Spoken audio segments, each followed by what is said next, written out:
नमस्कार।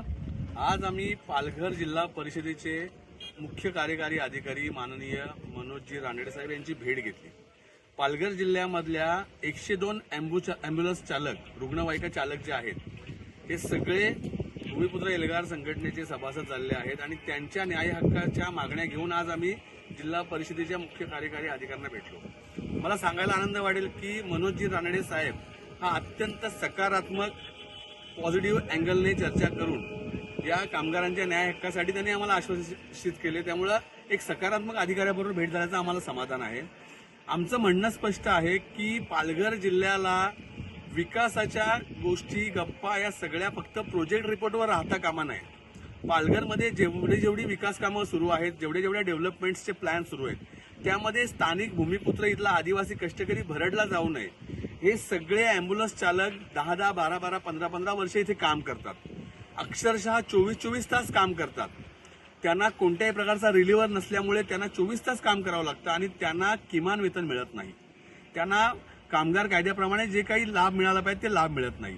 त्यांना आज ही कंत्राटदाराकडनं नियुक्ती घ्यावी लागते। कंत्राटदार त्यांना 4-4 महिने पगार देत नाही। आम्ही या सगळ्या मागण्या घेऊन माननीय मुख्य कार्यकारी अधिकाऱ्यांशी चर्चा केली। त्यांनीही आमच्याशी अर्धा तास चर्चा केल्यानंतर त्यांनी आमच्या सगळ्या मागण्यांवर सकारात्मक विचार करणार असल्याचं आम्हाला आश्वासित केलं। येत्या काळामध्ये या संदर्भात एक जॉईंट मीटिंग लावतात।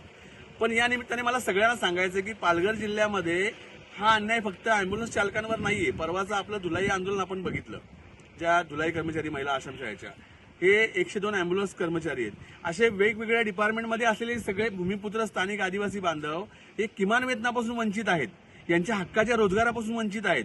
उद्या कधीही मनाला वाटेल तेव्हा यांना काढून टाकतील, घरी बसवतील। म्हणजे रोजगार जनरेट होणं, जिल्ह्याचा विकास झाल्यानंतर जनरेट होणारा रोजगारावर तर आमचा अधिकार आहे, तो तर आम्हाला पाहिजेच। पण ऑलरेडी आम्ही जे काम करतो तो रोजगार पण तुम्ही असा अधांतरी ठेवलेला आहे, तोही रोजगार आम्हाला मिळणार नाही। पालघर जिल्ह्यामधल्या भूमिपुत्र आदिवासी कष्टकरी कामगाराला, वाहन चालकाला जर किमान वेतन मिळत नसेल, 10-12 हजारामध्ये त्यांना तुम्ही राबवून घेत असाल 24-24 तास, तर हा अन्याय आम्ही सहन करणार नाही। याचप्रमाणे जे जिल्ह्यातले इतर कंत्राटी कर्मचारी आहेत की त्यांना किमान वेतन आणि इतर लाभ मिळत नाही, त्यांना असं राबवून घेतलं जातं जनावरासारखं, हे आता आम्ही खपवून घेणार नाही। हे आम्ही साहेबांना नम्रपणे सांगितलं की याबाबत लवकर निर्णय घ्या।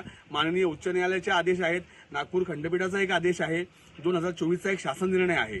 ज्या कर्मचाऱ्यांना 10 वर्षापेक्षा जास्त सेवा झालेली आहे त्यांना कायमस्वरूपी कामात समाविष्ट करून घेण्याचा न्यायालयाचा निर्णय, शासन निर्णय। मग हे सगळे शासन निर्णय आणि न्यायालयाचे आदेश फाट्यावर मारले जातात का? न्यायालयाचा अवमान खुलेआम केला जातो का? या सगळ्या बाबतीत चर्चा झाली आहे आणि येत्या काळामध्ये हे अशा भूमिपुत्र तरुणांच्या, भूमिपुत्र बेरोजगारांच्या, रोजगार असलेल्यांच्या न्याय हक्कासाठी आम्ही आमच्या संघटनेच्या माध्यमातून आमची भूमिका आक्रमक राहील आणि यांच्या न्याय हक्कासाठी जेवढ्या पुढे लेवलला जाऊन लढायची वेळ येईल तेवढ्या लेवलला जाऊन लढायची आमची तयारी आहे। धन्यवाद।